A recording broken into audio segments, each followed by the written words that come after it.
Welcome to AQMD on the Air. I'm your host, Mark Carroll. Our guest today is a partner with the law firm Alston Bird. She advises clients planning major industrial development projects on compliance with environmental requirements such as the California Environmental Quality Act and the National Environmental Policy Act. Her projects include major infrastructure projects such as power plants, petroleum pipelines, gasoline refineries, and other manufacturing facilities. She has extensive experience with environmental rules and regulations, compliance counseling, permitting, emissions trading, and enforcement actions. She's the past chair of the American Bar Association's Air Quality Subcommittee, the former president of the City of Los Angeles' Board of Information Technology Commissioners, and was also appointed by former Los Angeles Mayor James Hahn to the City of Los Angeles' No Net Increase Task Force. That task force was tasked with identifying ways to reduce emissions from goods movement activities at the Port of Los Angeles. Sharon Rubalcava, thank you for joining us. Thank you. Let me start with environmental quality policy in general. In 1970, California adopted CEQA, the California Environmental Quality Act, and that followed a national law, NEPA, the National Environmental Policy Act, around the same time. Can you give us a sense of what CEQA does to help protect the environment? Absolutely. As you know, CEQA applies to governmental actions. So when a government engages in what's called a project under CEQA, that's when the requirements to analyze the impacts of that project comes into play. Now, a project can be any number of things. It can be the adoption of a rule by your agency, for example. It can be the awarding of funding for a project using government funds, or it can be a development project, such as a commercial or residential or an industrial development. And what happens, what CEQA does when a project is involved, is it looks at the environmental impacts associated with that project. And in urban areas, such as the South Coast Air District, a lot of those impacts, and often the most difficult ones, are air quality impacts. So what you do in a CEQA analysis is you determine what are the sources of emissions for a project. You look at both the construction impacts of a project, the operational impacts, and using kind of a series of common assumptions, estimates are made of what the emissions might be. And then those estimates are compared to what are called thresholds of significance. The Air Quality Management District has adopted a very detailed book on how you go about doing that, and has a number of thresholds of significance, both for daily emissions of criteria pollutants and health risk standards. And many local jurisdictions, cities and counties throughout this area, use the AQMD thresholds of significance. So after the impacts of a project are analyzed and estimated, they're compared to the thresholds, and if they're found to be significant, then CEQA requires that mitigation measures be imposed to attempt to reduce those emissions to less than significance. And mitigation measures can be added controls that would reduce emissions from a project. It can be choosing an alternative that may have lesser impacts than the original alternative, or it can be modifying a project to reduce emissions. When you're talking about projects, what type of projects would this include? Well, we often see CEQA done for major industrial projects. So the types of projects that I work on are, big plants, power plants, refineries, projects down in the port that have pollution-emitting activities associated with them. But we see a lot of EIRs for things like residential developments and commercial and industrial projects.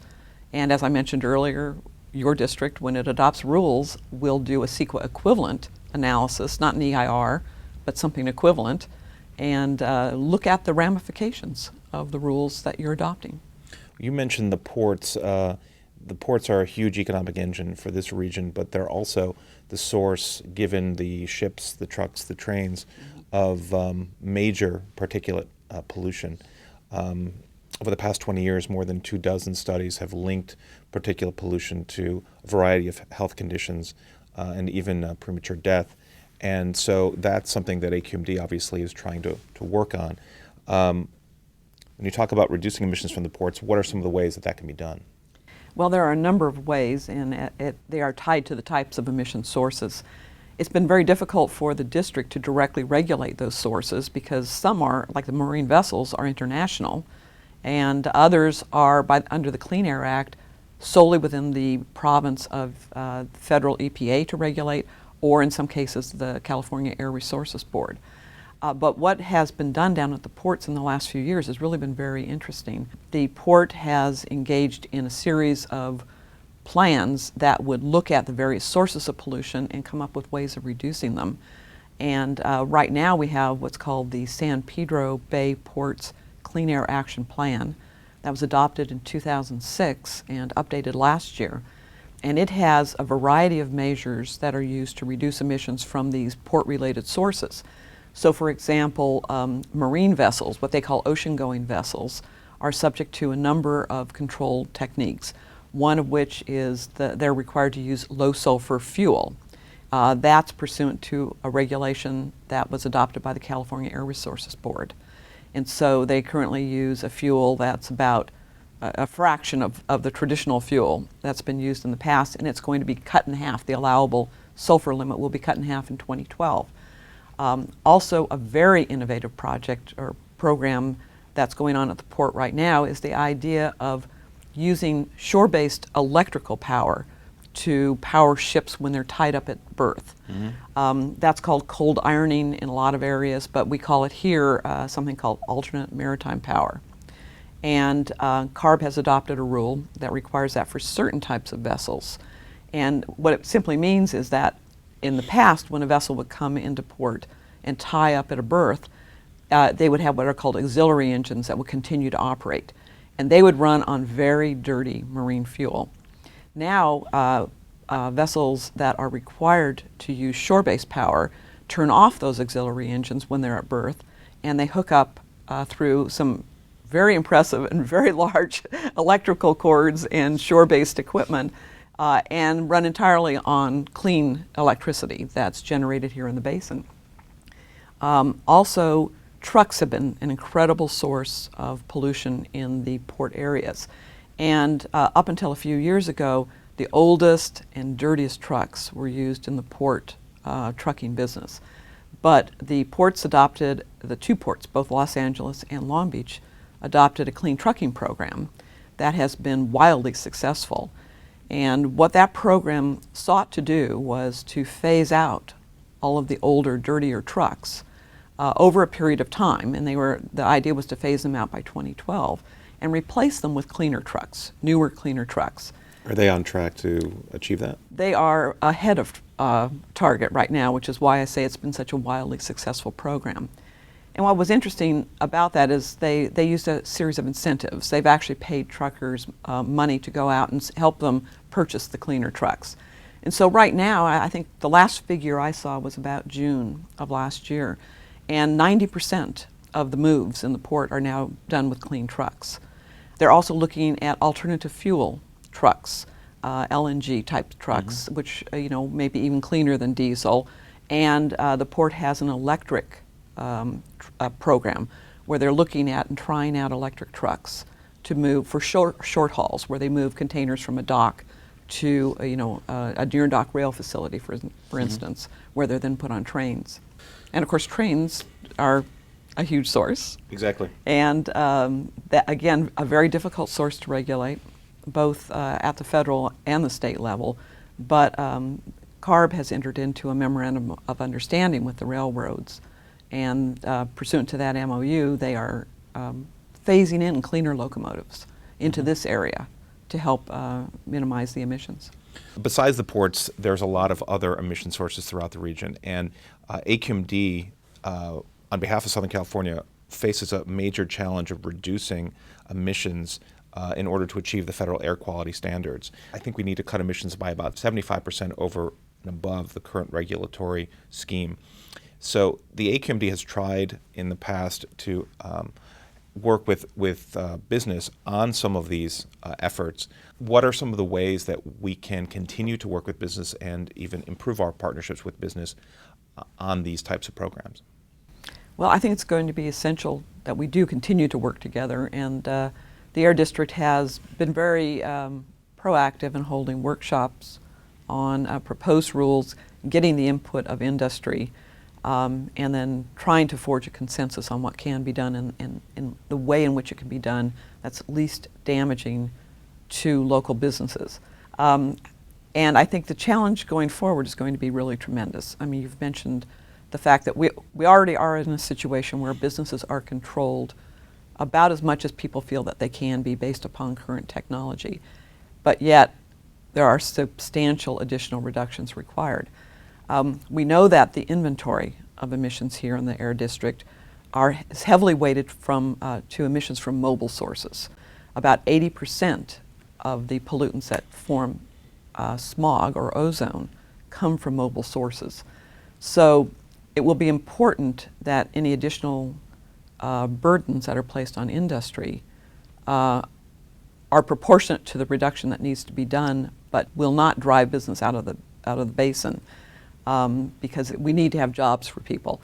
You talked about working with business, and one of the ways that AQMD has been working with, one of the issues that they've been working on is with the Clean Air Act. Section 185 of the Clean Air Act amendments of 1990, as you know, imposes or asks the Air District to impose a fee on a segment of the stationary sources in the region. And that's an issue that has brought together business with the Air District to try to address that issue. Can you give us some more information about that and explain it in greater detail?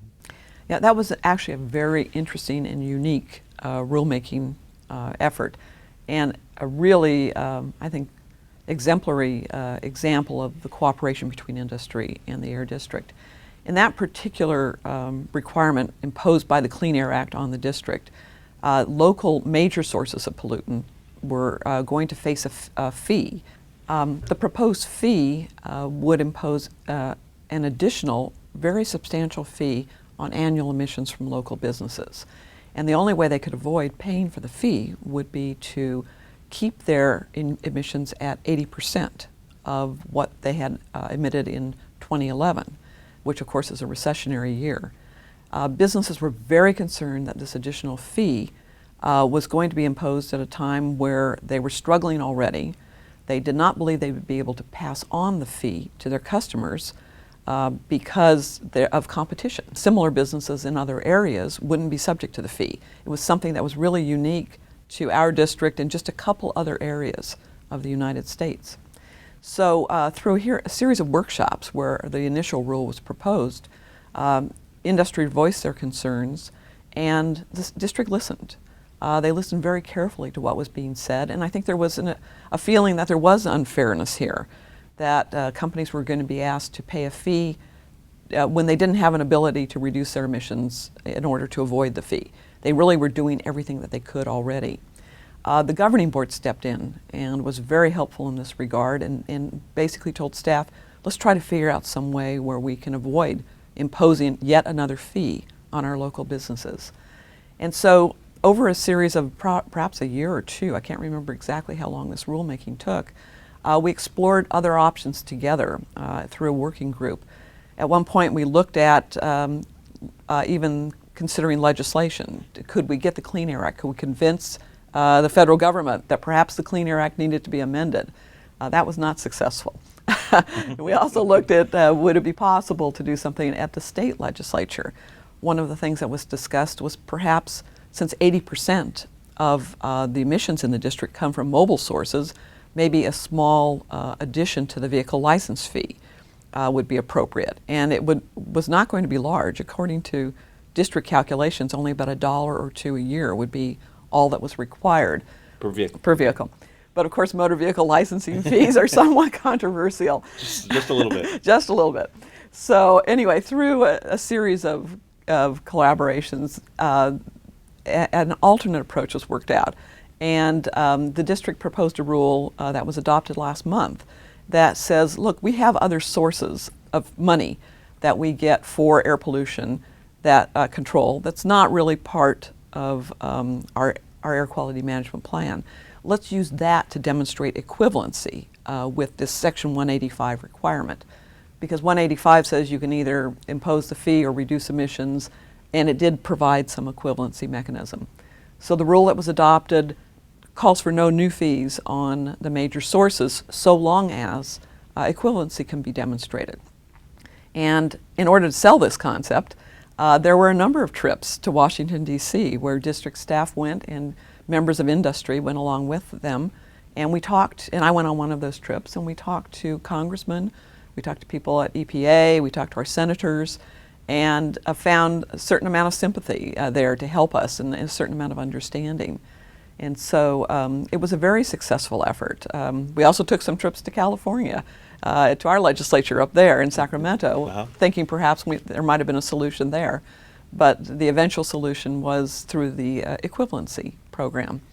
And I think it was a very good effort, certainly unique. I've been doing this for a long time, and I've never gone to Washington, D.C. with district staff to lobby anything. But it was a very interesting program, and very much appreciated by the people who worked on it, by an industry.